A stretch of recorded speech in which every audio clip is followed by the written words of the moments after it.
तुमचे नाव मतदार यादीतून कट होऊ शकते जर तुम्ही BLO मार्फत हा फॉर्म भरून दिला नाही तर. काय आहे हा प्रकार? SIR. सध्या महाराष्ट्र राज्यामध्ये SIR म्हणजे मतदार यादीचं सखोल पुनरीक्षण चालू आहे. या दरम्यान मतदार यादीच्या मतदार यांची पडताळणी होणार आहे. BLO 29 जुलैपर्यंत आपल्या घरोघरी येणार आहे. त्यांच्या मार्फत तुम्हाला हा फॉर्म भरून द्यायचा आहे. हा फॉर्म कसा भरायचा आहे हे मी तुम्हाला सांगतो. हा आहे EF म्हणजे इन्युमरेशन फॉर्म. यामध्ये 3 भाग आहे, 1, 2 आणि 3. पहिल्या भागात मतदाराची मतदार यादीतील माहिती आहे.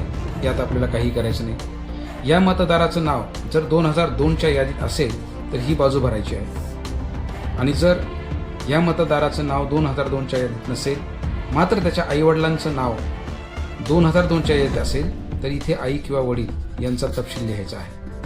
अर्थात ही सगळी माहिती BLO आपल्याकडून भरून घेईल. ही आपण भरायची आवश्यकता नाही. फक्त BLOच्या मदतीने भरून घ्या म्हणजे ती अचूक राहील.